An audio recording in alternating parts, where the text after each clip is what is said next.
Mirëmëngjes të gjithëve, mirë se erdhët në Reze Dielli. Mirëmëngjes. Ju përshëndesim, jemi drejt për së drejti në kuzhinën e Rezes tonë. Shpresojmë që dhe ju të keni njësur një ditë të bukur, me diell është jashtë. Shpresojmë që të keni menduar gjërat mira për të gatuar, siç ka menduar Albana sot, që do të na nisi ditën me një ëmbëlsirë. Me një shëndetlie. Me një shëndetlie. Atë shëndetjen e traditës. Shëndet? E lë shëndetit të ka shumë ëmbëlsirë. Po, tash do marr shëndetin. Jo tani fillojmë edhe marrimi çik peshë, është vjen dimri. Është dimër, po, është dimër, përgatitemi pastaj vjen pranvera. Është puna e rusave, ne gjumi letargjik. Ne japim ushqimi tani. Ne nuk po gatuajmë çdo ditë ëmbëlsira, një herë që gatuajmë, e sjellim për ndonjë rast, në një sebeb. Mund të kemi një sebeb fundjavë, një fest me miqt, dhe do t'i përgatisim një ëmbëlsirë në shtëpinë tonë. Një ëmbëlsirë tradicionale, siç është shëndetlia jonë me arra. Shohim pak se çfarë na duhet. Nga të mirat, nga të mirat. Çfarë është mira do thoni ju? Patjetër, këtu kam gjalpin dhe e holloj me vajin. Kjo është ato të mirat. Produktet e mira, produktet cilësore janë ato që ne na zbardhin faqen dhe normalisht edhe shëndetin. Po. Hajde shohim edhe përveç gjalpit edhe vajit, çfarë përmban tjetër shëndetlia dhe arra, sigurisht që janë. Moj pema ushqimore, tash. I shohim pak. Ja dhe një arum këtu. 3 gota miell, 1 gotë sheqer, 2 lugë mjalt,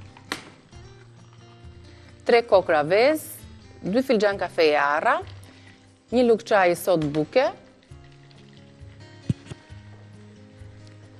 Jemi tek 1 gjalp, 1 filxhan kafeje, filxhan çaji, ujë, 1 lugë gjelle kakao, 1 bustin vanilje. Do të përgatisim edhe sherbetin, i cili përmban 3 gota sheqer, 2 gota i gjysmë ujë dhe 1 limon.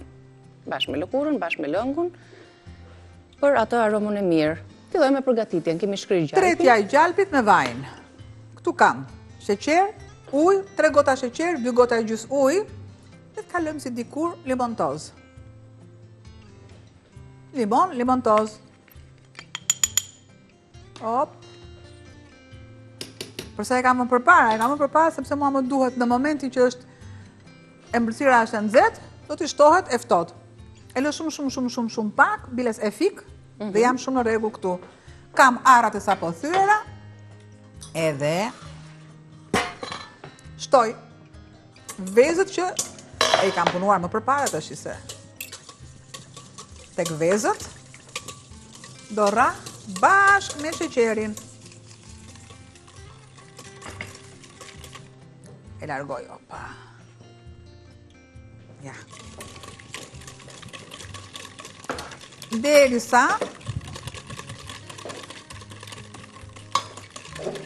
sheqeri të tretet. Dhe mos dëgjohet dhe ajo asgjë mos të mbetet. Aty do t'jetë prap, po? Thjesht nuk duket, nuk ndjehet në. Në lesh edhe janë të 3 karafila, se nuk më bë asgjë, thjesht do t'i japi një ndryshim arome. Karafila tek sherbeti. Po. Ujë, sheqer, limon. Po të shtojmë edhe kanellën, po karafil të japi. Po. I ngjason shumë aroma, i ngjason tash shumë. Po i ngjason, po. Po janë në një familje, i përshtatet. Do të shtoj sod vanilje. Po të doni ju, mos zgjodha këtë që kam, dhe e di që gjitha visat e ka në shtëpi, mielin për çdo lloj përdorim. Normalisht ju keni farina hap, e keni me limon, e keni me portokallë, e keni pastaj fare, e keni me vanilje. Por me që unë shtova vanilje, zgjodha këtë, mielin, e kisha të hapur, të them të drejtën. Opa. Janë duar të harta. Shtoj. Dhe kakao. Kakaon.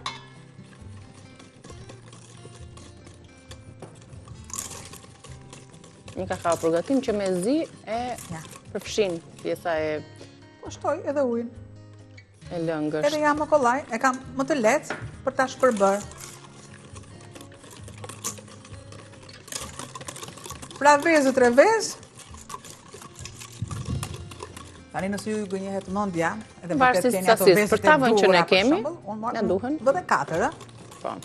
Dhe në varësi të vezës, masisë të vezës që ju keni. Shoh që deri këtu jam shumë në rregull. Shtoj masën tjetër që kam vërtet një gotë. kam masën e gjalpit.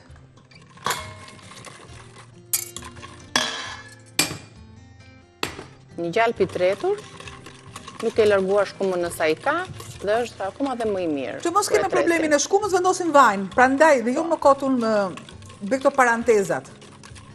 Pra, nëse ne kemi problem të gjalpit për shembull, dhe nëse ne kemi vendosur në ngrirje, gjalpi në ngrirje përdoret në disa gatime, po jo këtu, jo në këtë ëmbëlsirë.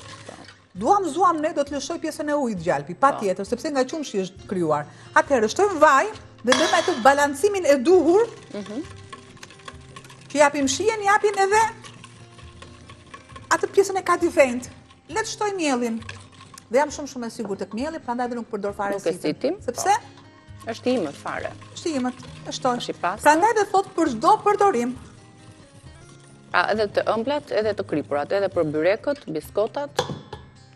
Kur duam një brum akoma më të plot për picën, për shembull, për një focacce, është ai lloj tjetër mielli për pica, i specifikuar, por në gatime të tjera të zakonshme që përdorim në familjet tona, është mielli për çdo përdorim. Kur ne themi për shembull, masën, do ta lyejmë një çik tavën? Gotën. Kam pra me atë gotë që unë filloj e marr të gjitha produktet, me atë filloj dhe me atë mbaroj. Do të shtoj mjaltin.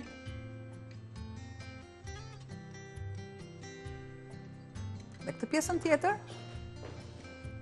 ja bashkangjisim edhe sherbetit. Dhe sherbeti. Nuk më duhet më që unë ta vendos në nxehtësi. Thjesht e kam fikur dhe e lë që të bëhet shkrirja natyrale, jo e përshpejtuare e mjaltit. E të gjitha këto mbarova. Do të transferojmë tani masën e kremit në një tepsi, në një tavë dhe përpara se të bëj transferimin, bëj coptimin e arave. Të gjitha? Pak se i kam shumë. Një pjesë do ta lë për pjesën e jashtme, ku ta shërbetos, dhe këtë pjesën këtu, nuk dua t'i griti bëjt holla, sepse dua të kem të ndjej shijen e arës. Po. Pra nuk i kaloj në blender, por në thik.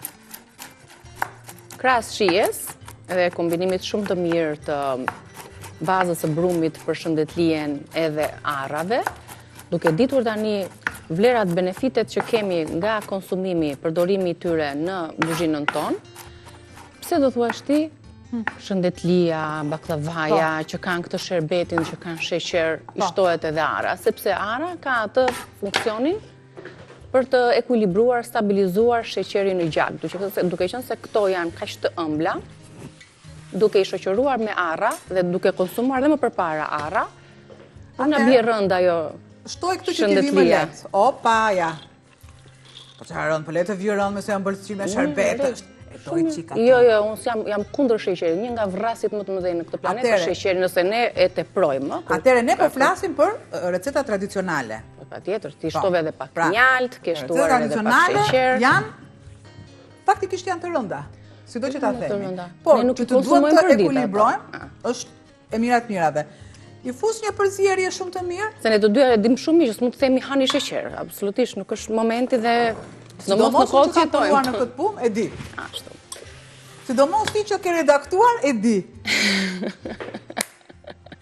Duhet jemi shumë të kujdesshëm. Por mua më pëlqen. Sepse një prej temave që kemi trajtuar, faktikisht, ke shumë të drejtë. Një nga vrasjet më të mëdhenj patjetër që ka dhe ushqime të tjera është sheqeri. Në momentin që ne çaj goditëm shumë, Dorë? Vëdim sa?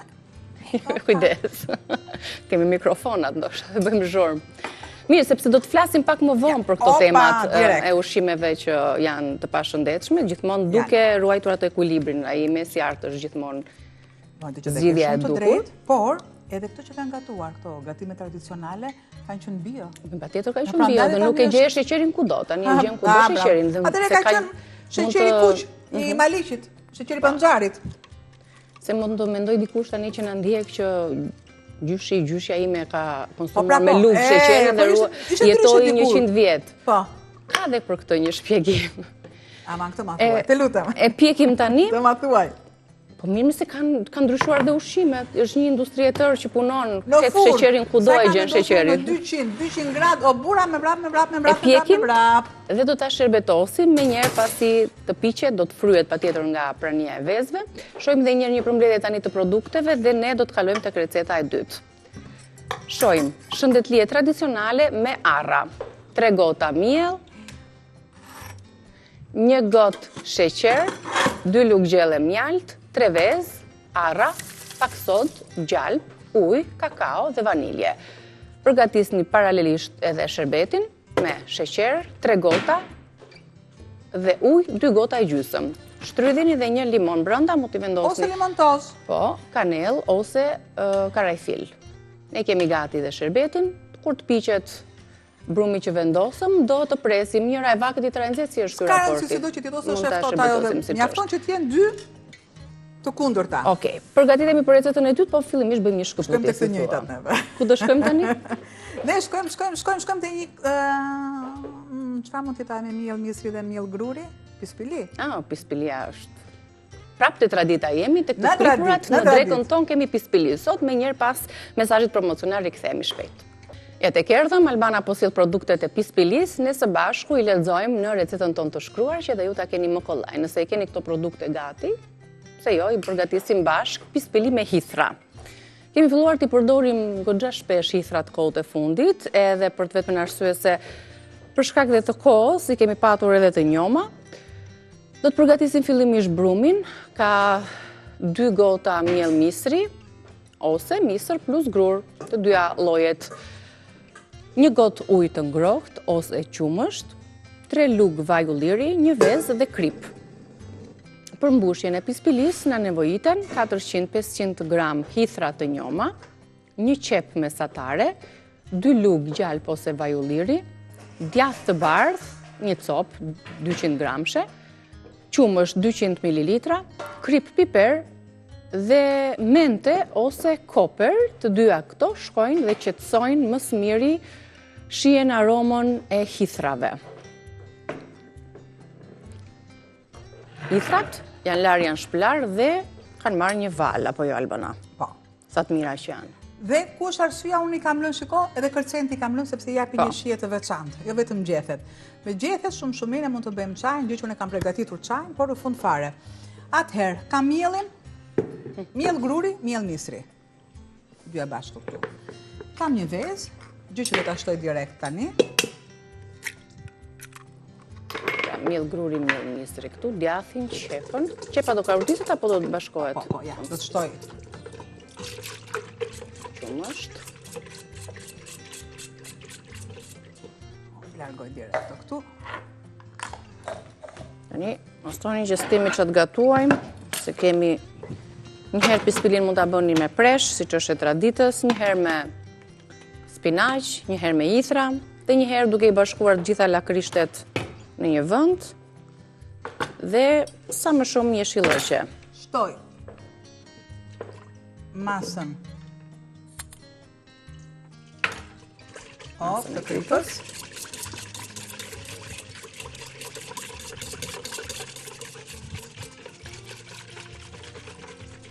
Dhe masën e qumshtit. Të gjitha këto i largoj.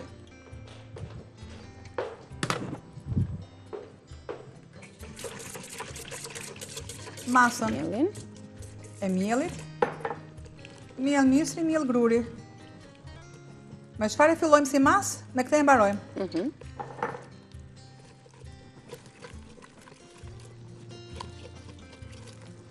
Dhe normalisht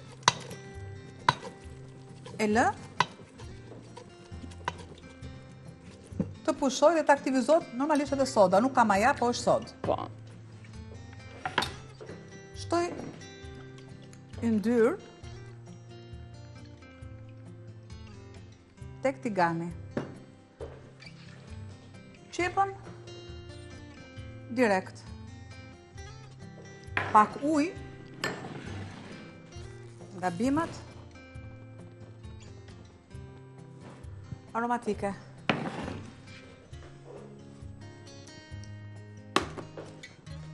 Nuk e lodh veten, i shtoj edhe kripën sepse unë nuk po e skuq. po bëj një Nuk sotarizim. besoj se do ta lëm shumë direkt. qepën, do ta lëm vetëm sa të Shumë zbutet. pak, shumë Se do të pak. vazhdoj dhe në furr.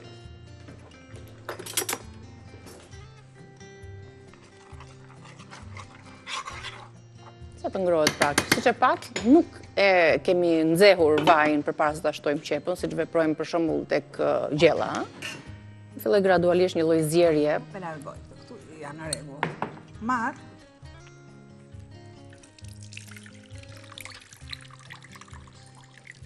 Tani, shikoj sa Lëngu, më ngjyrë të duhet, bukur po. ka lëshuar dhe që kjo mund të konsumohet si lëng hitrash. Kam bërë çajin. Është një çaj i shëndetshëm. Ja. Pra me gjithë kërcet, ja, shikone? Me gjithë kërcet. Një nga shpimet goditjet më të shëndetshme, mund ta quaj mithrën. Të rreh me lezet e të shëron. Dikur, data 3, a data 5, në mos gaboj, 5 prill, 1 prill vazhdonte me ditën e renës, 3 vazhdonte me ditën e hitrave, kur ishim kalamaje, mbaj Ka mend. pas ditë hitrash? Po, edhe ne si fëmijë Që mblidheshin hitrat. po, mblidhim hitrat edhe i gjuanim njëri tjetrit. Ato ishin lojra tash. Diku ne bënim edhe lojë botash. Po ja që ku e dinim ne që bota të ishte e gjitha kush dëshironte të shkonte, ha? Po. Le të hithrat unë lë botën. Ngelem në botën e shijes, të kuzhinës. Çfarë arome që të jep qepa kushtohet hithra. Paka shumë i vjen, sikur është bashkimi i hudhrës me qepën. Paka shumë, paka shumë. Paka Nuk shumë. se di si ta them. Po, Vetëm ti mund ta thuash këtë. po. Shikoni, sepse do të bëj, Do të shtojmë patjetër që më duhet lëngu. Shëndet. Dhe të vërtetën tash. Se ka ngelur kjo, kur dikush të shtim, themi shëndet fjale vërtet. Tip konfirmimi, afirmimi e saj gjëje. Atëherë, kemi zbutur pak dhe vazhdon procesi në tasin ku shtuam qumshtin, Marr kripën pak bim aromatike. edhe mielin. A shtuam gjë vezë aty se se mbaj Shtuam. mend? Shtuam edhe Po. vezë. Okej. Opa, ja. Mente, koper, ose bim që ju e përshtasni Çfarë më të mirë dëshironi ju? shijet tuaja, bim të tjera aromatike. Vetëm selino, ja. Cilën? Selino, ja. Selino. Ja, patjetër. Patjetër, nuk është në Finokun ja. bimët. Do thoni ju, po mustaqet e finokut, Është e pa rëndë, tjetër se që janë, është pjesë e koperit, pa tjetër, por është pak me fuqishme. është me fuqishme, prandaj edhe shtohen pak sa më të lehta. Na mjafton hithra me aromën karakteristike të saj.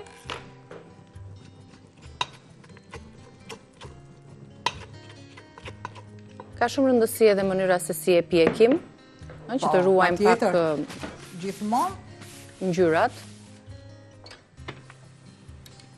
Mua për shembull, si Albana më pëlqen shumë dhe vendosja e turmerikut. I shkon shumë, i shkon, po. Ja të marrë cikut e lugën.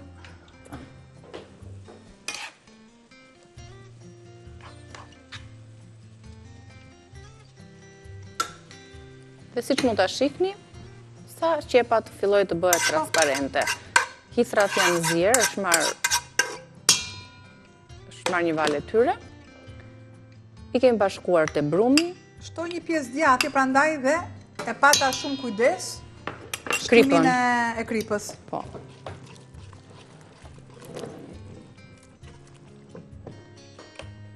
Këtu.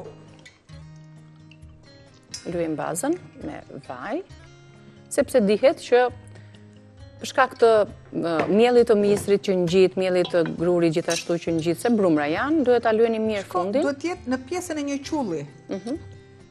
Që të kemi atë krijimin, të kemi atë krijimin e poreve. Të lumshin duart. Ze vend tani brumi në tepsi dhe do ta vendosim për t'u pjekur. Paralelisht, të sjellim tash ndërkohë Albana edhe shëndetlien ndoshta është pjekur, e shohim në ç'faze kemi përpara se të shkëputemi për publicitet, madje po e sjell dhe ta provojmë. Dhe Edhe pse dyshoj se mund të jetë gati kaq shpejt.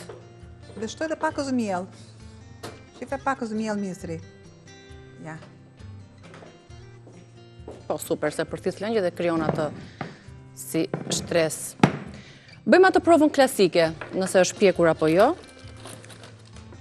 Dhe më pas vendosim. Kam përshtypjen ka nevojë dhe pak, se ka brume ende brenda. Ngjit, shife? Në pjesën e poshtme, në rezistencën e poshtme. Shifeni? Sepse do avash. Bashkë me, po, në të njëjtën temperaturë po i vendosim, ndërkohë shkëputemi për publicitet. 2 recetat e para janë drejt përfundimit, shpresojmë që deri në fund t'i sjellim të pjekura në tryezën tonë dhe tuaj janë gjithashtu. Rikthehemi për të vazhduar me gatimet e tjera.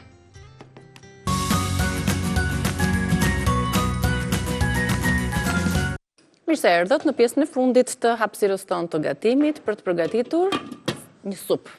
Dihet që supat janë pjesë gati të përditshme të tryezës tonë.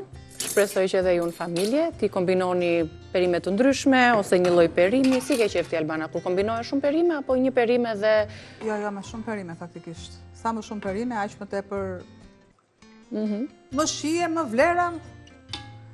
Tani fillon në një mosh kur vjen tek unë ti ke nevojë për vlerat. Shijen edhe pak më njan. Do thoni ju gjitha ushqimet e mira duhet të kenë shije? Më të shëndetshme, nuk janë domosdoshmërisht më të shijshme. Nuk kanë shije fare, sepse ti s'ke kripën, nuk e. Po mirë, dëgjoj kur jemi tek të shëndetshmet. Ai u thash pak më parë që me hithrat i zjeni dhe i leni të tilla, shife? I leni të tilla derisa të krijohet ky lëngu që është kaq i errët. E lëm pak sa. Ja, e lëm pak sa. Të ftohet dhe më pas pike i kalon në çajnik, po lëre të ftohet. Dhe për dhe aroma është shumë e mirë. Të flasë Androniki, sa të doni ju?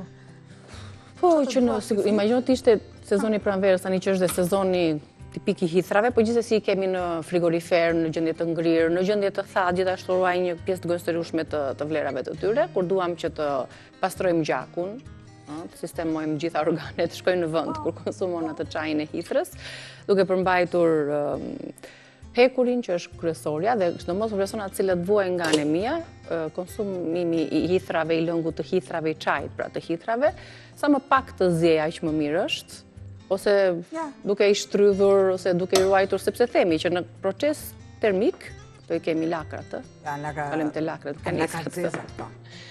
unë pasi një pjesë të vlerave e kisha fjalën në procese termike. Gjithsesi duhet gatuhem pa të i konsumojmë. Tani do të bëjmë një supë me lakrat e egra. Atëherë tek lakrat e egra që unë i kam larë mirë dhe në fund kam bërë një shplarje, sikurse edhe të hithrave me uthull. Hithrat i kam shplar me uthull, sidomos tek të çaji. Pra kur i lani mirë, shplani dhe me uthull. Është gjëja më e mirë dhe më ideale. Më pas zihen dhe nuk shtojmë asgjë tjetër, as sheqer, as ëmbëlsues, as mjalt, fare. Konsumohet i tillë, do thoni ju ta kullojmë. Unë nuk kam nevojë ta kulloj sepse unë prandaj dhe e kam shtuar gjethen e hithrës, jo gjethen e hithrës, po komplet kërcellin e hithrës. Po flisja shpejt sepse po ndjej që vaji është në amin. Shtoj qepën edhe pak ujë. Ja. E lë të tillë duke vënë kapakun. Kam karotat, armoskat, miell misri, qumësht, pana, si të dëshironi ju. Qumshin e kam lënë më tutje. Ja ku e kam këtu. Një lugë, 2 lugë miell misri sa për ta trashur pak supën, por baza e supës janë këto lakrat. Normalisht të ndryshme. Unë nuk do ndalen vetëm me këtë gatim me lakrat, sepse do t'i bëj dhe të mbushura, do t'i bëj të kanë këtë gjerësinë edhe. Do t'i bëj të skuqura. Këtu marr. Gjethen dhe e vendos me njëra tjetra. E kanë këtë gjethen e fortë edhe të ashpër. Ndaj mund të gatuhet të zjej aty në lëngjet e qepës dhe po ashtu të kalojmë në krem, ndoshta mund t'i lëmë kështu gjethet siç janë. Pra janë këto lakrishtet, lakrat e egra, që mund t'i gjejmë dhe tani edhe në këtë stil mund t'i gjesh. Pra ka një përdorim shumë të gjerë në kuzhinë. Shumë të gjerë në kuzhinë. Gjë që të mbushura i përfshin në supra të ndryshme. Pra si që bëjmë japrakët, ose dolmat, me lakrën e bardhë, bëjmë dhe me lakrën. Shtoj karotat në fillim fare, të cilat i kam prerë në disqe. Një përzierje.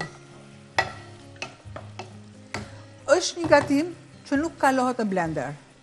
Sepse e ka lezetin, jo, e ka lezetin që tjetë e tillë. Nëse mund të shtojmë dhe oriz, është shumë mirë, dhe orizi i shkon e i vjen. Por, nuk ngelem tek kthimi, por lë vetëm duke shkuar. Shtoj dhe mielin e nisrit.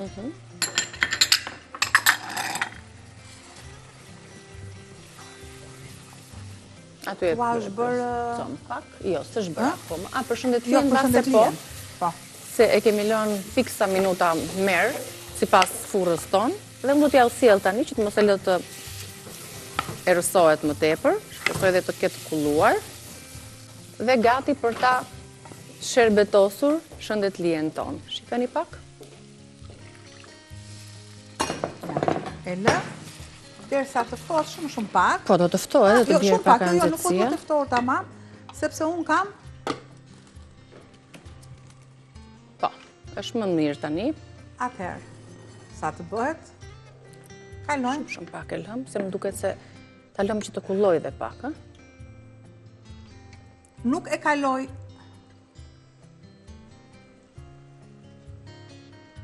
në një vend në mes, absolutisht. Derisa. Pra ishte i vakët shërbeti, shëndetlia e sapo nxjerr nga pjekja, nga furra. E largojmë që këta të bimët aromatike nëse pengojnë, ha? Një, kemi. Ja të tillë. Dhe sërisht, do ta shërbetos. Derisa të përthithet, të ftohet mirë. Çfarë duhet? Normalisht vendoseni një tepsi për sipër. Po. Dhe është gjëja më e mirë. Ja. Do ta lëm të ftohet, mirë është pastaj edhe të vendoset edhe në frigorifer. Ashtu e freskët shijon më mirë, por kemi gatuar në një stin më të ngrohtë, kemi shoqëruar dhe me akullore. E tillë. Gjëja më e mirë është e tillë. Dhe sërish të lë se do më duhet për një shërbetosje tjetër. Do të shtoj ujin. Ta shtoj këtu te çajniku ynë këtë çajin e hithres. Ta kulloj me një lugë. Mund ta shoqërojmë me lëng limoni apo jo Albana që të na përthithet më mirë, hekuri që përmban hithra.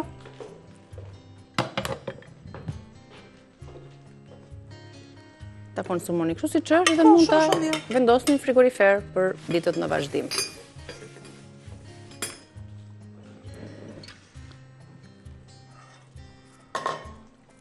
Shtove ujnë, do zje karota, do zje qepa, shtuam aty edhe pak miell. Të gjithë këtë mas.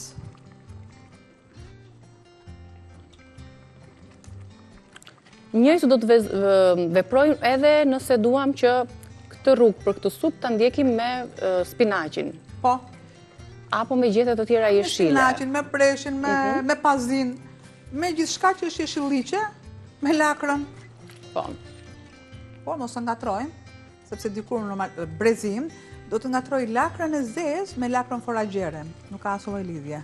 Sepse do të thotë lakra e zezë. Lakrën e zezë e përdor shumë veriu, sidomos me mishin e derit, ose mishin e thiut, por që ka shumë yndyrë. Ka shumë yndyrë, sepse dhe gatimet janë të ndara, jo më kot. Shqipëria e mesme nuk e përdor shumë mishin. Shqipëria e mesme përdor mishin e qingjit, sepse të tilla janë mishi i qingjit, mishi i kecit. Ndikon ndonjëherë pozita gjeografike, klima, tek përzgjedhja e ushqimeve tradicionale që zonat kanë përdorur. Në ushqim dhe në karakter. Po, edhe ajo është. Pra, ADN-ja e çdo njeriu, dhe jo vetëm e ADN-ja ime për shembull. ADN-ja është 10 breza, jo tani. E kaloj lë ADN dhe shtoj qumësht. Tani shtova panën, jo qumësht. Qumësht apo panë, çfarë je qumësht thot? Panën ja ku e kam këtu për trashësinë. Dhe shtojmë në fund. Ti the që nuk do ta kalojmë në blender, kështu të lëmë. Jo, nuk do ta kaloj në blender sepse i takon të jetë supa masa e hollë quhet supë dhe masa me trash quhet çorbë, jo gjellë, quhet çorbë. Nëse unë do ta lë në këtë trashësi, quhet çorbë. Nëse unë do t'i shtoj ujë, e kam në supë. Unë do ta lë më të hollë, normalisht, sepse zihen karota, zihen lakra e zezë, dhe lakra e zezë nuk ka të trashësinë e lakrës së bardhë. Është me ashpër, kjo ishte goxha ashpër dhe me zije priste dhe thika. Atëherë kërkon atë zjerjen derisa dhe karota mua më merr zjerjen e duhur, por jo të jetë e zbutur fare, të jetë po të themin e al dente, apo bëra gabim. Të jetë pak më e fortë. Më e fortë. Shiko, ne pak a shumë i kemi vënë në terezi recetat, kështu që na mbetet edhe pak kohë të komunikojmë me anvisat tona, me shikuesit, pse jo për të mësuar nga recetat tuaja. Na sugjeroni ndonjë recetë çfarë gatuani sot në familjet tuaja, numri do të shfaqet në ekran dhe ne mund ta rezervojmë të kohë për ju. Ndërkohë pas pak do të jemi në një bisedë si çdo të mërkurë me Altin Jokën, ku do të flasim për zorrën e trash, për tumorin e zorrës së trash, po prek shumë të rinj në 10 vjeçarin e fundit, patjetër që ka shkaqe dhe faktor nga më të ndryshmet, e para stili jetesës, ushqimet, ajri, por ka njerëz që thonë ushqim shëndesh dhe përsëri ju është shfaqur ky tumor. Si mund ta përmirësojmë, le të themi këtë gjendje, cilat janë ushqimet të cilat ose terapitë naturopatike të cilat mund të na ndihmojnë, dhe pse jo, në këtë hapësirë që na ka mbetur, nëse keni ndonjë pyetje, ma drejtoni dhe unë do t'ja adresoj Altin Jokës pak më vonë. E para na telefononi për recetat e sotme. Çfarë përgatisni ju për anvisat që janë duke na ndjekur? Shtojmë armoskati. Ose armyshk. Që të marrë shijen. E dim shumë mirë që armyshk kalon edhe tek ëmbëlsirat që janë specifike. Nuk jap shumë, por nuk jap edhe pak. Nëse të shtoj pak, nuk do ndjej aromë, nëse të vendos shumë, do t'i jap një shije që vërtet do të pengoj. Do të shtoj panën. Pana shërben në të kundërtën, pra për kremozitetin. Normalisht që do ul pak nxehtësinë dhe e çoj në minimum, dhe bëj një përzierje të duhur. Gjatë gjithë kësaj kohe që bëhet, unë do të shoh edhe një herë ëmbëlsirën. Ja, do ta shohim a ka përthithur të gjithë sasinë e sherbetit. Të presim pak edhe pispilin, i duhesh edhe pak kohë. Po, e ka përthithur. Do t'i shtosh tjetër? Po, patjetër që do t'i shtoj, sepse është akoma e nxehtë dhe vendos pjesën e një taliere, një tepsie, që të ruaj. Edhe ato gosht do të karafili, sepse lëshojnë sa do pak edhe ato aromën, aty jep edhe bukurinë.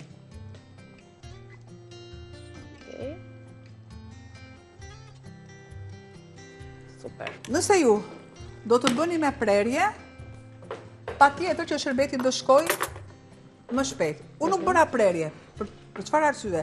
Sepse kur unë shtoj sherbetin, fillojnë dhe hapen pjesët e ndarjes. Bëj pak sa të lehtë. Ja, pak sa të lehtë. Deri aty ku nuk e preve, po duroni, po tani që dhe po e pret. Kërkon që të kulloj. Po. Unë do të shijoja të freskët, duke e lënë të ftohet në frigorifer dhe duke i shtuar edhe pak akullore sipër. Opa! Merr edhe një gotë të servirim edhe këtë çaj. Nuk kanë lidhje fare me njëra tjetrën, por ne kështu i kemi gatimet. Nuk kam se të shoqërohen me njëra tjetrën. Kemi ëmbëlsirën këtej, çajin, pispilin, supën, kështu që për gjitha vaktet ose për programimin e menus tuaj javore, mund t'i referoheni shumë recetave të cilat i kemi sjell edhe të rafërta me njëra tjetrën për t'i kombinuar në vakte të caktuara. Mos harroni në YouTube-in ton Rreze Dielli, gjeni plot e përplot receta. Imagjinoni, çdo ditë gatuhen 3 deri në 4 receta në hapësirën ton, sepse zgjidhen të tilla recetat janë të shpejta dhe të mos kenë kosto për xhepin tuaj. Pra, grimsoj arrat. Pra edhe kur ta shërbejmë në një pjatë, tek copa individuale, me arra sipër, kakullore, si të doni ju. Po, arrat e plotsojnë tani atë pamjen e shëndetlijes tradicionale.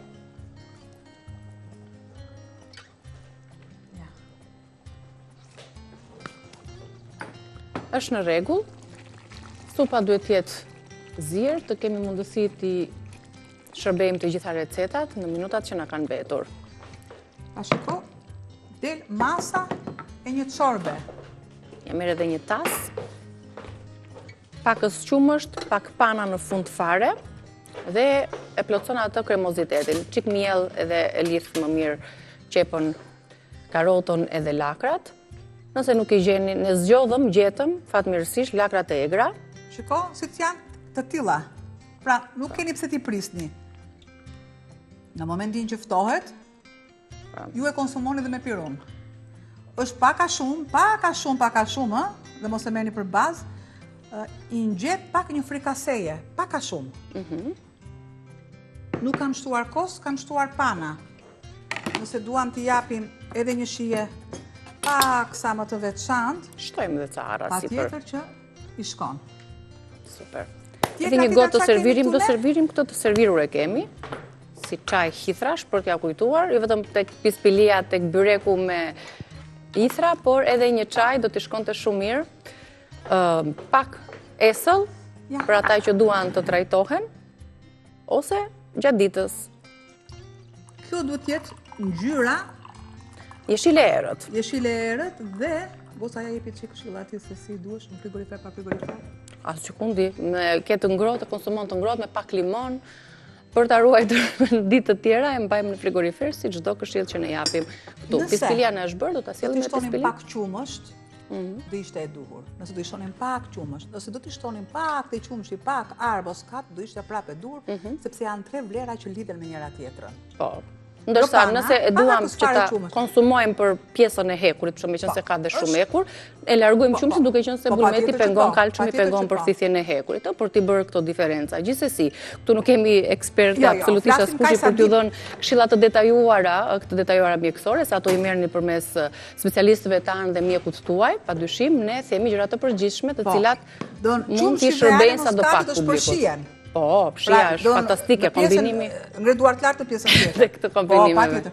Këtu nuk është bërë akoma, për thjesht unë e hoqa që të ishte komplet me gatimet e tjera. Por, direkt shikojni për 2 minuta dhe ta vendos, sepse po lash 5 minuta, pastaj më qullos. E pat, boll ishte, tani e vendos Albana direkt në furrë dhe ne ju përshëndesim, ju lë takim pas pak. Pas fleshit informativ, jemi në një bisedë të gjatë, do të flasim për tumorin e zorës së trashë, ushqimet cilat na pengojnë për ata persona cilët mund të jenë operuar dhe si mund t'i mbështesim me terapi të tilla naturopatike, ushqimi është ilaç, dhe këtë kemi thënë dhe kjo është e mbetet e vetmja teori që nuk rrëzohet asnjëherë.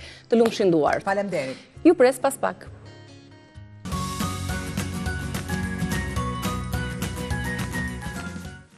Mirë se erdhët. Sot do të flasim për një temë shumë të ndjeshme, shumë të rëndësishme, që po prek shumë njerëz, sidomos të rinj. Bëhet fjalë për tumorin e zorës së trashë. Çfarë po ndikon? Sigurisht që lidhet me mënyrën se si ne ushqemi, me stilin e jetesës, cilat do të ishin disa këshilla naturopatike që mund të parandalonin një tumor dhe si mund të trajtojmë dhe të ndihmojmë dikë që është në një fazë të tillë trajtimi për zorën e trashë ose ka kaluar një tumor, është operuar dhe kërkon ndihmë për të rikuperuar. Ushqimi është ilaç. Prandaj do të flasim me Altin Jokën se si mund të ndihmojmë këta persona të cilët vuajnë nga tumori i zorës së trashë. Të përshëndes Altin. Mirëmëngjes, ju përshëndes juve dhe gjithë atyre që po na ndjekin. Po ashtu dhe regjinë dhe ata që punojnë pas sysh. Po. Faleminderit shumë, faleminderit. Përshëndetje edhe nga stafi ynë. Kënaqësi të ndajmë këshilla edhe në ditën e sotme për këtë temë kaq të rëndësishme. Besoj edhe nga kontaktit që kem me shumë njerëz, të rinj edhe mosha të mëdha patjetër, e ke kuptuar dhe ke ndjerë këtë prezencën e kësaj sëmundje e cila po përhapet goxha edhe tek moshat e reja. Çfarë ndikon sipas jush? Çfarë po ndikon? Faktikisht i ke të drejtë, sepse dikur kjo, po themi kjo sëmundje ose ky lloj tumori takonte moshave të treta. Pra njerëzve që ishin mbi 60-65 vjeç, por sot, qoftë në klinika, në spitale, në konsulta, mjekët po shohin një realitet tjetër. Pacientë të cilët janë 17 vjeç, që diagnostikohen me kancer kolorektal, apo dhe pacient moshën 20, 30, 35 vjeç. Pra është një brez i ri tashmë që po përballet me një sëmundje që dikur ishte moshës tretë, po tani është bërë e zakonshme. Çfarë ka ndryshuar në këto 2 dekada, pak ose 3 dekada?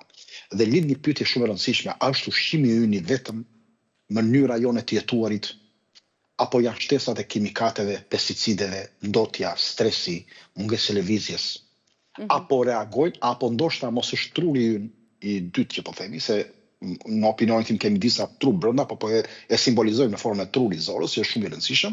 Mos po reagojnë zorët tona dhe po na kthejnë gjithë to pasoja të jetës sonë të shfrenuar, të mbushur me papërgjegjshmëri.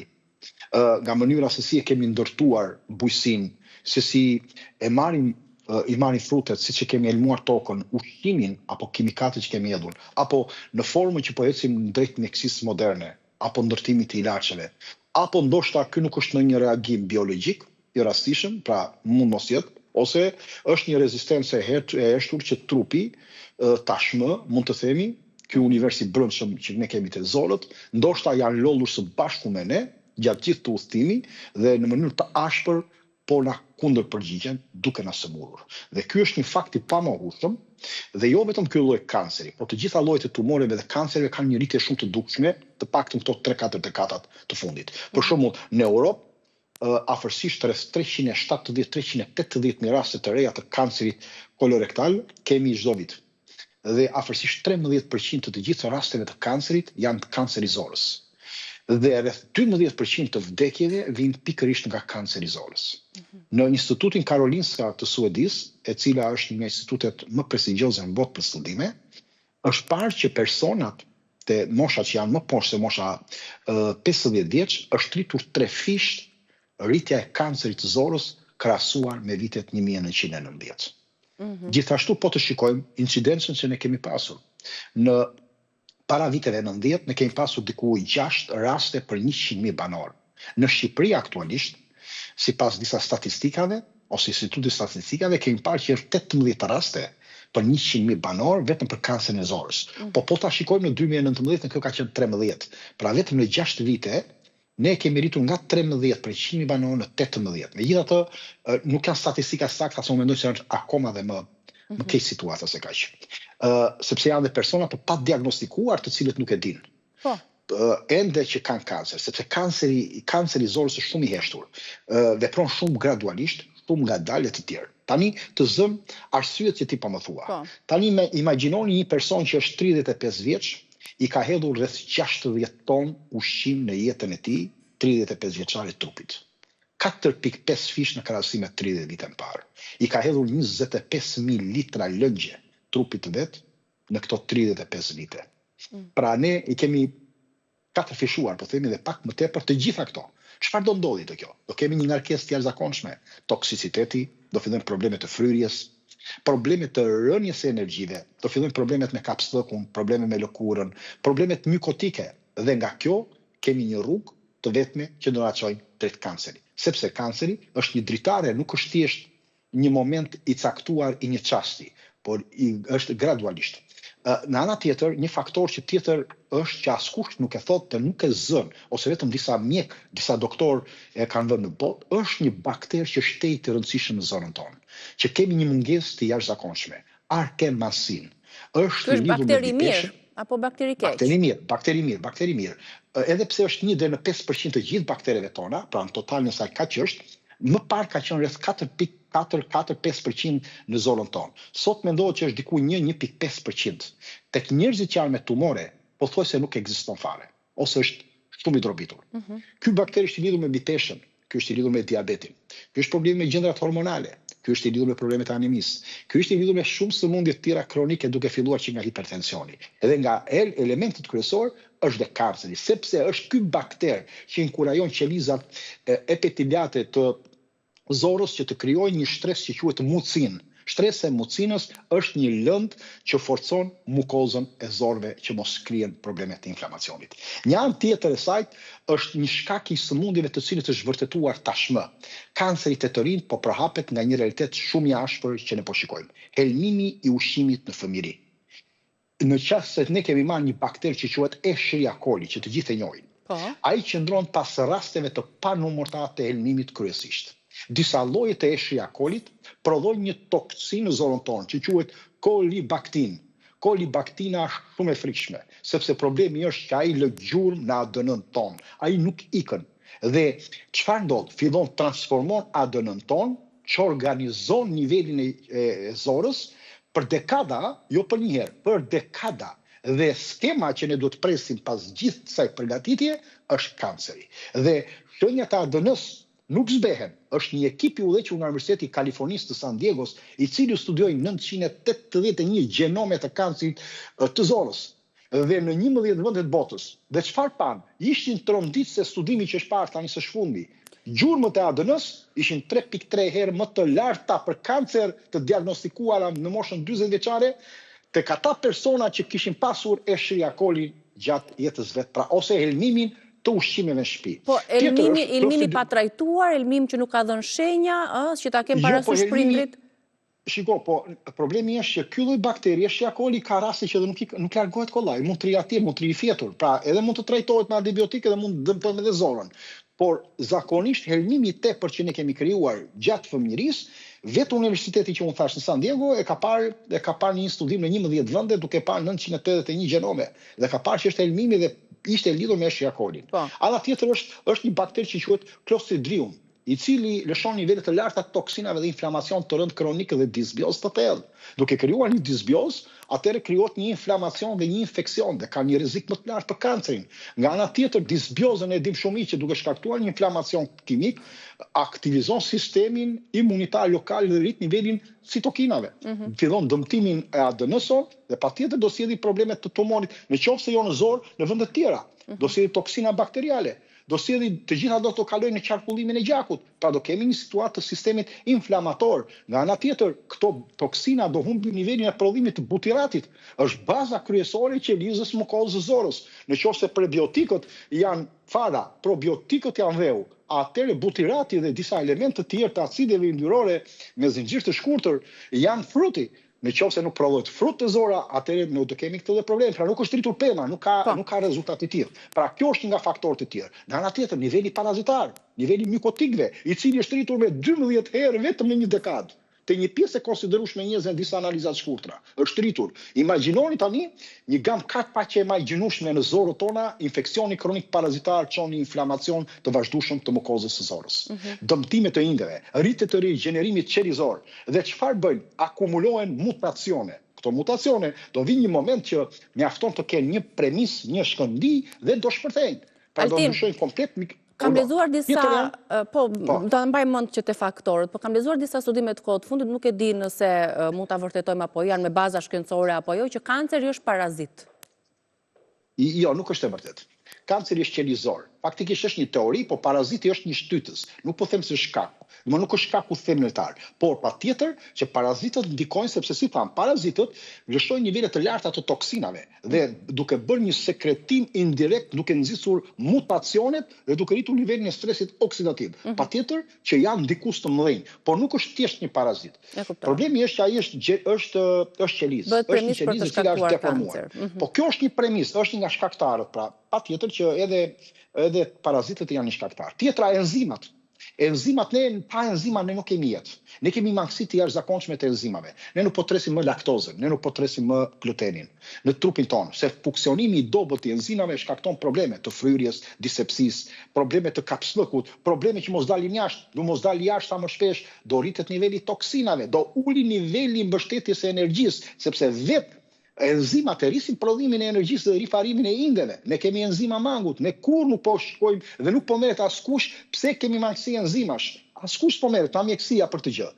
Faktor tjetër është frika, ankthi, uretja, zilia, xhelozia. Të gjitha këto elementë ndikojnë te emocionet negative që na pushtojnë dhe trupi kalon në një konflikt të jashtëzakonshëm. Rritet tensioni emocional, shkaktojnë tkurje të muskujve të qafës, problemet e zemrës, problemet e lodhjes mendore dhe goditet patjetër kjo frikë e brendshme çfarë do godasi. Dhe ky ankth do bëjnë që të kemi një problem edhe të zorës. Sistemi i tretës ndalon së funksionuari, sepse trupi i duhet të krijojë një mbijetesë dhe jo të merret me tretjen dhe me atë që ne kemi lënë parë. Element tjetër është obeziteti, lipesha, një faktor rreziku për shumë kancera, 17 kancera të regjistruar.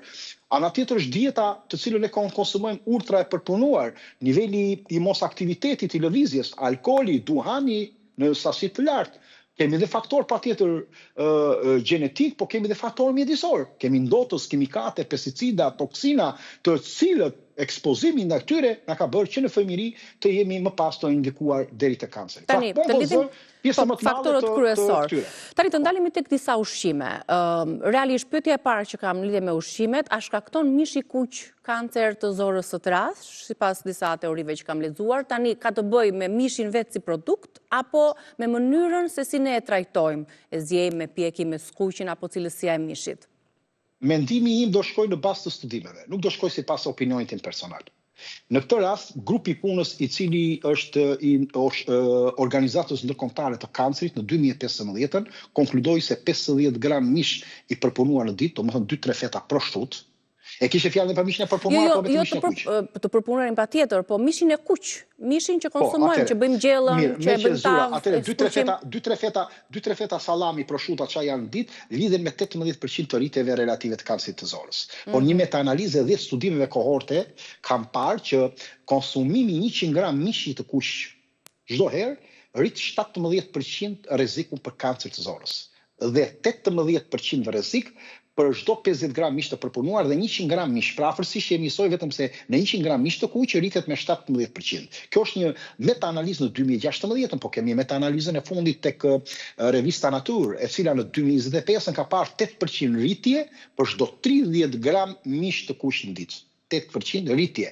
Por në rast se kjo do shtohet në 100 gram, ata thonë që është 29%. Pra rritet më tepër nga që ka qenë para 10 viteve kanceri nga konsumimi i mishit edhe për disa arsye. Nga ana tjetër dim që mishi ka hekurin heme, që është një pigmentim i kuq i mishit, ai pjesa e kuqe e mishit është nga hekuri heme. Studimet kanë treguar që përmbajnë tezorat krijojnë nivele të citoksinave.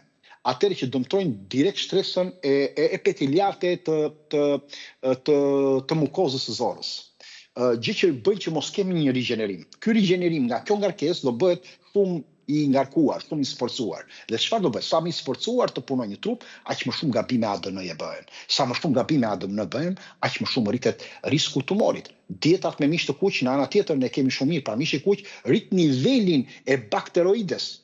Është një grup bakteresh, pra është një sër bakteresh, nuk është një, të cilat përpunojnë dhe sjellin nivele shumë të larta toksinash në trupin tyre duke furnizuar nivelet e baktereve të këqija dhe duke shfarosur akremansin dhe disa baktere bazë dhe kjo bëj që të kemi një helm në pjesën e zorës. Po mirë, kjo nuk do të thotë që do konsumojmë mish, po varet si e trajtojmë, si e konsumojmë sa shpesh, se mos japim një informacion të trembi njerëzit mos hani mish. Se ai dhe ai ka vlerat e veta.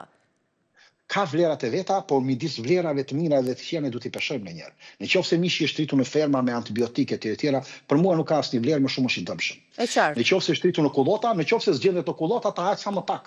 Se ne ham edhe ushqime që kanë perime, që kanë pesticide. Por të mundohemi që të ushqemi sa më pak. Unë po them atë që kanë thënë disa studime. Në opinionin tim, nëse do opinionin personal, në opinionin tim mishi duhet konsumuar, por jo në sasi, jo gjithmonë. E kuptoj. Mjafton një herë në javë është i mjaftueshëm për të konsumuar, për mendimin tim. Ndoshta edhe 2 herë, nëse merret sasi të vogla, por jo më tepër, sepse mishi sot është nga problematikat më të mëdha të cilët ka shkaktuar sot problemi. Nga ana tjetër, nitratet dhe nitritet që gjenden te prosciutat dhe sallamet kanë probleme shumë të rënda të konservuesve dhe ne dim shumë që janë komponent kancerogjen. Madje për mendimin tim ato duhet të kenë në paketim një logo si cigaret që ndalohet ose më saktë nëse konsumojnë sjellin këto problemi. Nga ana tjetër, gatimin temperatura të larta, ku do ta gatuash të mishin e mi që ti ke marr? Në momentin që ne gatuajmë të pjekur, të skuqur, në zgarre, kudo, lëshojnë amino heterociklitet dhe hidrokarburet policiklitet, të cilat janë substanca që dëmtojnë direkt ADN-n tonë.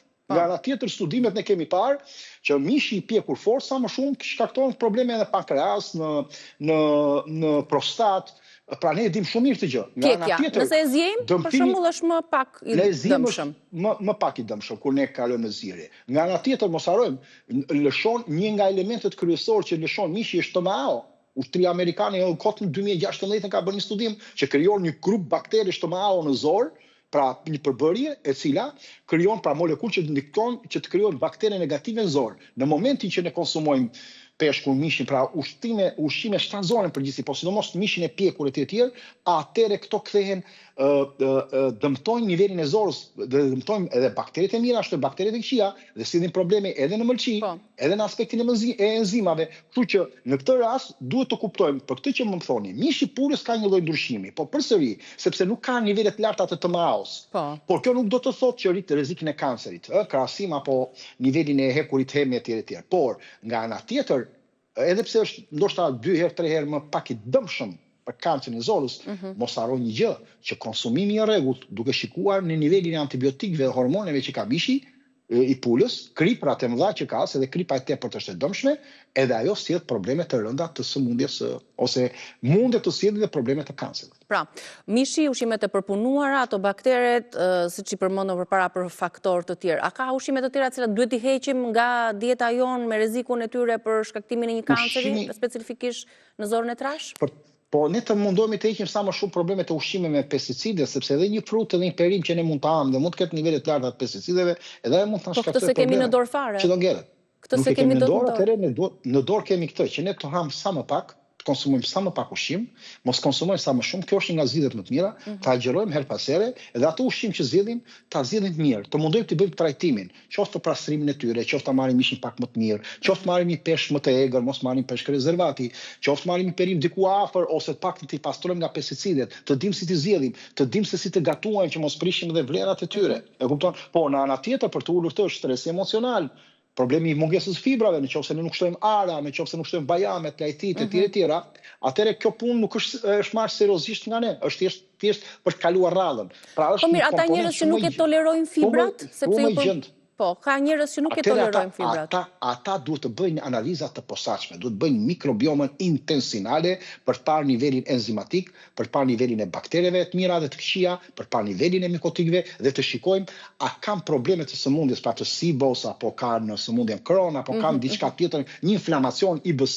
pra sëmundjen e sindromës së irrituar, pra duhet të bëjë një testim, një në jetën e tyre një njeri duhet bëjë testimin e mikrobiomës zorës. Jo thjesht ka baktere s'ka, është një analizë që mund të jetë 15-20 faqe, e cila tregon detajet e gjithë qytetit të mikrobiomës. Duhet ta bëjë një jetë njeriu, sepse nga gjithë konsultat që unë kam parë, në momentin që ka pasur shumë problematika, nuk e ka zgjidhur në shumë vende të Europës spitale, në momentin që ka bërë mikrobiomën intensinale të detajuar, i ka ndalur 7 baktere të këqija, 4 baktere të mira mangut, i ka ndalur 4-5 probleme të tjera në zorë ose 2-3 enzima mangut, dhe në momentin e parë që këto janë modifikuar, gjërat janë rregulluar. Miqtë e zorës nga ana tjetër, pra kush janë miqtë më të mirë zorës ta ushqejmë nga brenda, sepse është thelbi kryesor të dimë mirë kush janë edhe ato. Janë fibrat, sepse fibrat janë fuqia natyrale të pastrimit të tyre. Fibrat nuk gjenden vetëm tek arat, gjendet tek perimet e jeshile, gjendet tek frutat, gjendet tek karotat, gjendet tek farat e lirit, të chia, se tjetër. Pra fibrat është ushqimi kryesor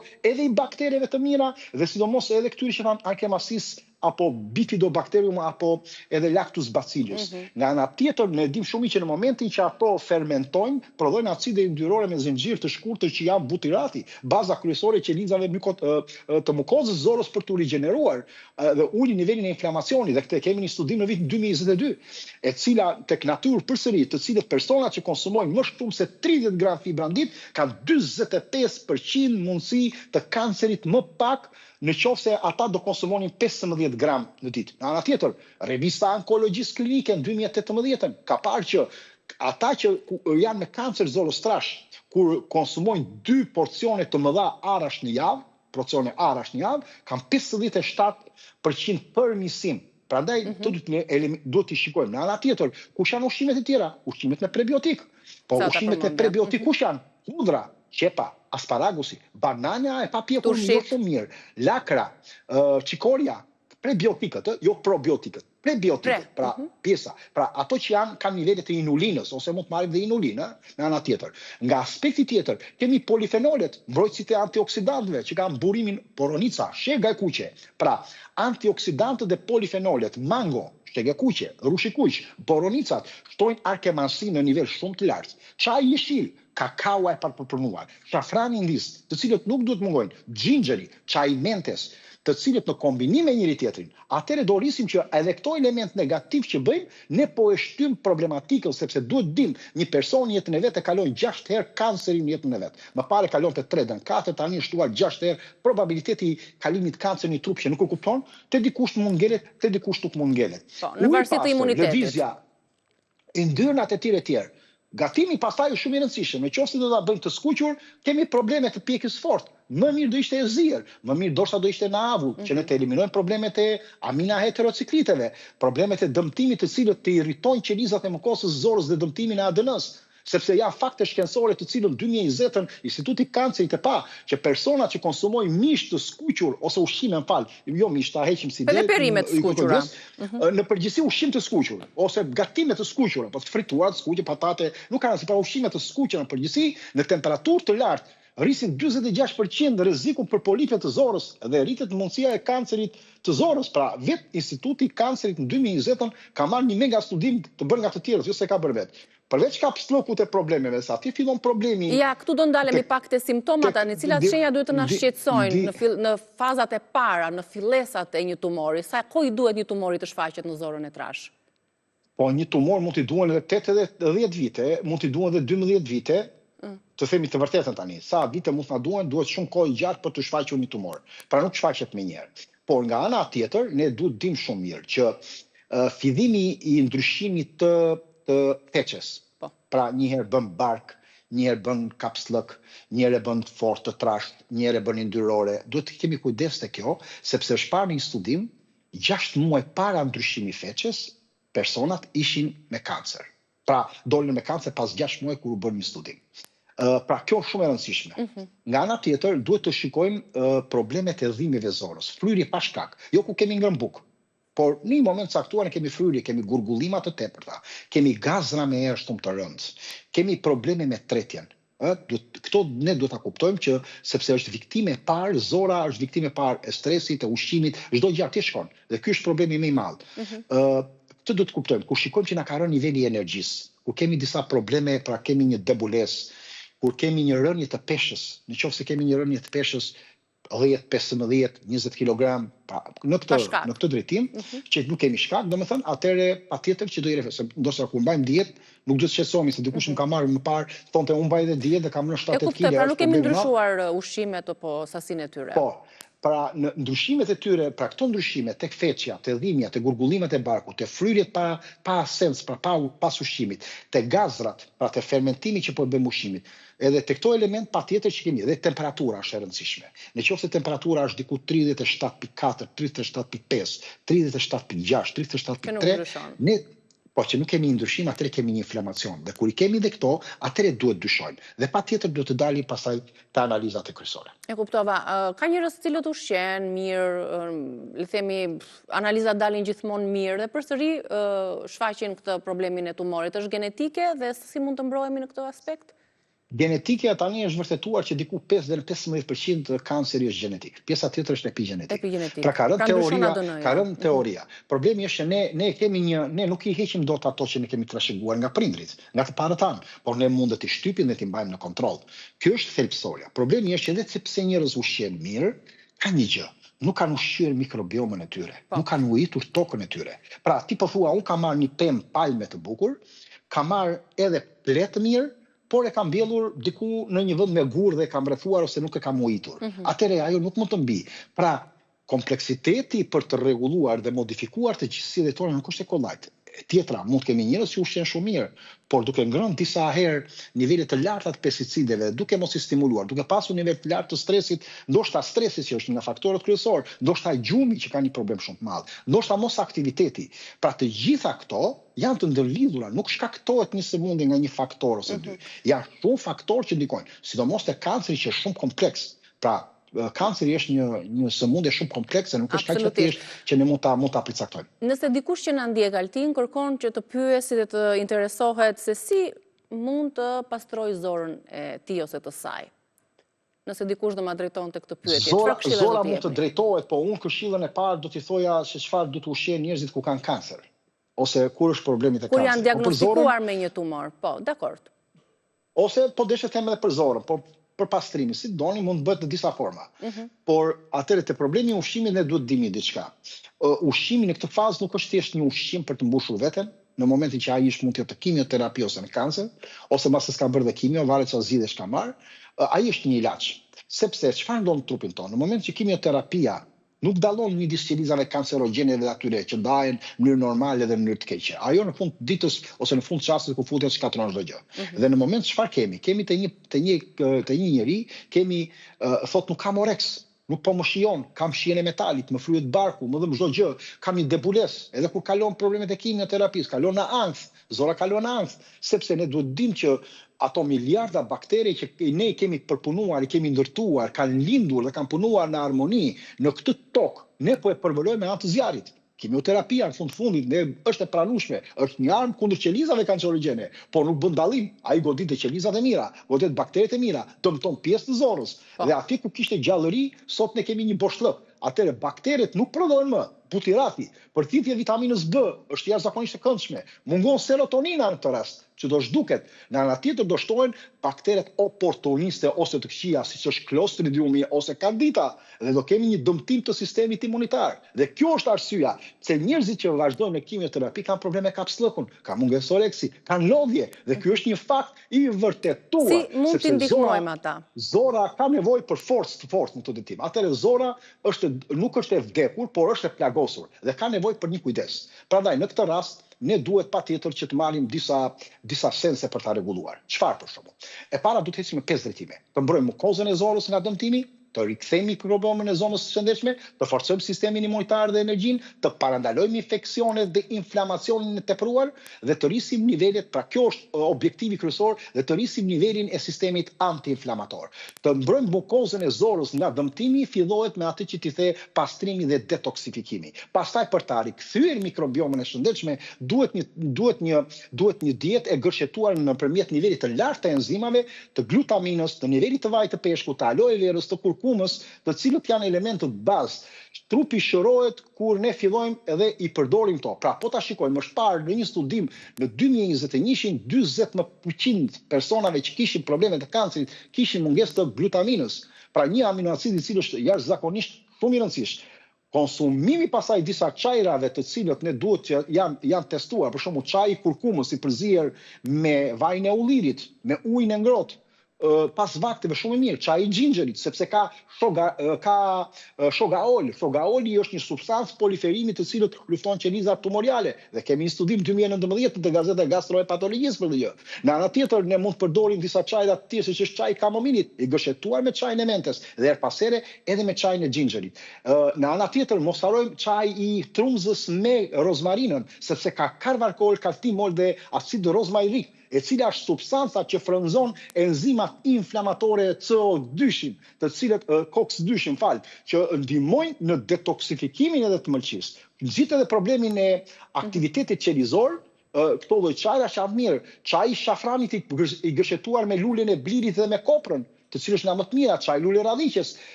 Në anën tjetër duhet të shtojmë element që na rushi kuq, ose nivelin e resveratorit, po themi në përgjithësi, nivelin e vajit të peshkut në mes të ushqimeve së shumë rëndësinë, probiotikët që janë baza kryesore, që unë thash, mund të shtojmë nivelet e ushqimeve me zink ose pak dhe zinkun, ushqime me nivele pak sulforani, ose dhe sulforani mund ta marrin vetë.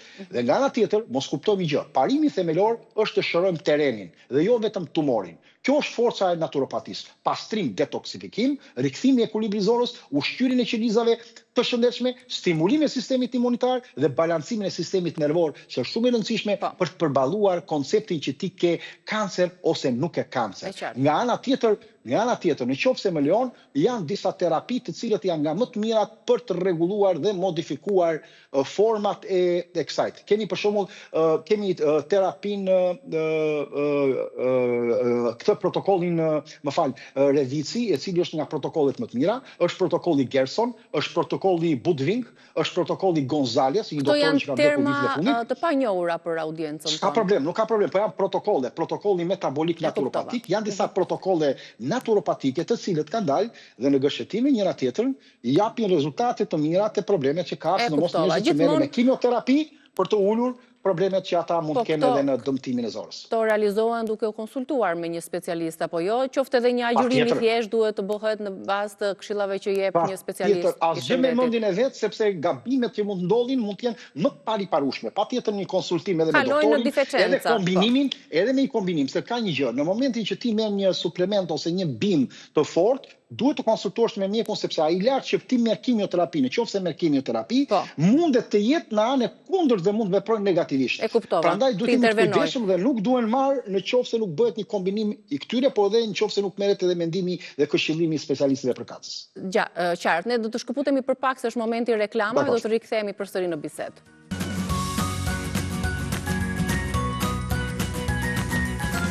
Rikthehemi me Altin Jokën, na ka mbetur pesë për të folur për një frut të stinës siç është ftoi, me aromën e tij karakteristike ndjellëse dhe me shijen që transformohet kur gatuhet. Altin, ja ku jemi sërish bashk. Të flasim pak për ftoin, sepse sot rivlerësohet për vlerat e tij, ndryshe nga çka kemi përdorur dikur, vetëm për komposto dhe për eçel, pa ja ditur vlerat që ka ftoi në shëndetin tonë. Paratarja kanë ditur sepse në përgjithësi unë kam pasur edhe gjysha që shkruajnë Gjirokastër, kam pasur gjithmonë pem ftoi. Të gjithë ata komshinët kishin pem ftoi dhe kur hynim në ato taracat ne që menim, ne kishim konsum të përhershëm ftoin paktën. Faktikisht e përdori nga eksperjenca, apo jo nga studimet, nga ato informacione që janë jo nga studimet, po të gjitha studimet kanë dalë nga ato që po përdoren. Pra të parët tanë kanë qenë inteligjencë, vetë trupja ka kërkuar. Pra inteligjencë e natyrës, inteligjenca që ka dhe natyra nëpërmjet Zotit në atë që ne konsumojmë, patjetër që sot është e vërtetuar, nuk kemi bërë një shpikje ne, thjesht i vëmë vulën ose i certifikojmë dhe vëmë firmën nëpërmjet shkencës, vetëm kaq. Nga kjo drejtim është ka një problem. Ftoi ka një element shumë të rëndësishëm që ka pektina. Pektina e ftoit është i veçantë, sepse është një formë, mund të themi një lloj sapuni natyral që lubrifikon zorën. Krijon një gjel mbrojtës për problemet e mukozës zorës dhe për atë që ne thamë për problemet e kancerit. Dhe e ruan dhe nga aciditeti, dhe nga toksinat, dhe zvoglon edhe inflamacionin dhe bakteret e këqija. Dhe kryesisht zhvillon dhe arkemansin, jo vetëm atë, po dhe disa baktere të mira pozitive. Po nga ana tjetër, konsumimi i ftoit bën që të ulet përthithja e glukozës pas ushqimit. Prandaj ku duhet konsumuar pas vakteve personat që janë me diabet, sepse është ideale edhe për problemet e kolitit, dhe problemet e refluksit, dhe problemet e gastritit, dhe problemet e ulcerës, dhe problemet e disbiozës, dhe të diabetit. Sepse ftoi nga ana tjetër përmban edhe quercetin dhe epikaktekin, e cilët janë dy elementet bazë në kombinim perfekt me njëra tjetrën në kombinim, që ka ftoi, ulin nivelin e histaminës, pra janë dhe anti-alergjik, reduktojnë simptomat e problemit të hundës, është përdorur për problemet e azmës, për problemet e ftovje, sepse mbrojnë nivelet e mushkërisë, problemet e kryarjes, të alergjive, problemet e akneve. Kombinimi i jashtëzakonshëm është kombinimi i ftoit i grirë me mjaltin duke ndetur 1 ditë, 2 ditë, është një kurë tradicionale për kollën alergjike, kollën përgjithësi dhe për pastrimin e mushkërisë. Në ana tjetër, ftoi ka nivele të taninës që rregullojnë jo vetëm problemin, ndalojnë edhe diaren, po japin dhe efekt antimikrobial dhe shumë të fortë dhe ndërtojnë dhe mukozën. Pra, në këtë drejtim. Në anë tjetër janë ekstraktet e ftoit janë testuar për reduktimin e ankthit, qetësimin e tensionit nervor, për përmirësimin e gjumit, sidomos te fëmijët, dhe rekomandohet 2-3 orë para gjumit nga mazditja që të konsumohet tek fëmijët, edhe i pjekur ose jo, por duhet konsumuar, dhe jo më kot në Greqinë e lashtë simbolizonte pjellorin ftoi dhe normalisht ka qenë shumë i konsumuar, edhe në më parë para 100-150 viteve, 120 viteve nga ata që ne kemi lexuar, edhe në Rom është ka qenë jashtëzakonshëm, madje është përdorur dhe si parfum natyral, që nuk kishte si të bëshin parfumin dhe bëhen. Nga ana tjetër mos harrojmë që ftoi ka nivele shumë të ulta të pesticideve. Ka një strukturë shumë të fortë të strukturës dhe ka polifenole natyral dhe nuk lë dhe insektet që të prishin. Prandaj dhe ftoi në përgjithësi nuk lë të ftohet, se krijon një lloj pushi, po ta keni vënë kush ka hyrë në pemë dhe ka parë krijon një lloj pushi që nuk lë insektet për të rregulluar. Dhe nuk ka nevojë për pesticide, se rritet shumë lart si pemë dhe dyta nuk është e nevojshme se është shumë i shëndetshëm. Nga ana tjetër ftoi nivelin e stresit oksidativ dhe sidomos detoksifikimin e mëlçisë dhe problemet e hepatitit është nga më të mirat. Në ana tjetër trupi e përthith shumë mirë gjithë të ushqim të kësaj. Është pra atë që po themi, ka antioksidant fuqishëm, është pa pesticide, është shumë i mirë për sëmundjen gerdh, për uçat, ankthit, alergjisë, përmban dhe vitaminat e larta, vitaminën C, A, B1, B2, B6, B5, mineralet si hekuri, kaliumi, kalciumi, seleni, magnezi, antioksidantë si rutina, quercetina, epikatekina, kapektin dhe tani nivelet të larta që ulin në ato që është parë në studime, për shembull në 2011 është parë një studim që ul nivelin e helikobakterit tek rikërkimet shkencore në 2011, pra mbron mukozën e stomaut, lufton bakterit e tjera si Escherichia coli, Staphylococcus, Enterococcus. Në 2013 është parë te Gazeta Internacionale e Biologjisë, e cila e vëreti që ulte ose ndihmonte tek këto baktere. Në anë tjetër ul kolesterolin. Në 2015 Departamenti Imunologjisë dhe Farmakologjisë që është parë në Iran, pa që urte nivelet e triglicerideve dhe përmirësonte nivelin e profimit kardiovaskular dhe po ashtu të kolesterolit, por shërbëron edhe plagët. Në 2015 prapë kemi një studim të PubMed i cili u pa që edhe nga universiteti, edhe jo vetëm kaq, po edhe një universiteti që u bë në Kinë 2013 u pa që pomada me anë të ftojit ose përdorimi i ftojit i shtypur lëngu i tij ishte jashtëzakonshëm. Lëngu i ftojit në 2018 edhe farat e tij janë shumë të mira për është ilaç i stomaut. Farat janë ilaç i stomaut, janë edhe për problemet e mëlçisë bashkë me farat, gjithmonë, patjetër. Dhe më e mira në këtë do të jetë i pjekur ose i zier, po jo shumë fort për të dëmtuar atyre. Çaji me fara e ftojit është shumë i mirë për problemet e kollës, për fryrjet pas ushqimit, për problemet e gastritit, për balancimin e zorës, me që më the për farat. Kur piqet me mjalt është më shumë për imunitetin dhe për gjumin. Pra kur e bëjmë të pjekur dhe e rregullojmë me mjalt. Kur konsumohet i freskët është e mira që t'i shtrydhim pak limon, sepse modifikon rregullimin e mëlçisë më mirë se sa do ta bënte vetëm edhe limoni, edhe ftoji vet. Pra është shumë efektiv. Kundër refluksit kemi një studim në 2018 tek Gazeta e Ginekologjisë që ftoi pas vakteve ishte po aq efektiv sa ashtu medikamente për problemet e refluksit. Në 2018 në gazetën e obstetrisë dhe ginekologjisë u pa një gjë tjetër për sëmundjen refluksin gerd. Pra këto mund të themi ftojnë, po doni në informacion tjetër që mund të themi. Ishin të mjaftueshme bashkë me këshillat dhe informacionet shtëruese që dham edhe për temën e parë të tumorit të zorës dhe për pastrimin e saj. Faleminderit shumë. Mos harroni, është dikon shumë te problemi i serotoninës, për të rritur nivelin e harmonisë, kënaqësisë dhe lumturisë personale. Sepse është shumë i mirë. Po që hormoni që na mungon shpesh nuk prodhohet. E ndihmon njerëzon shumë. Qartë. Faleminderit shumë Altin, të uroj ditë të mbarë. Faleminderit për këshillat dhe për temën që realizuam ditën e sotme. Shikuesit mund të referohen edhe kanalit tonë në YouTube Reze Dielli për këshillat që u dhanë e padyshim për t'i shënuar ato, për të marrë gjithmonë një informacion të saktë nga Altin Joka. Le të shkëputemi së bashku për të ritakuar sërish nesër. Mirupafshim.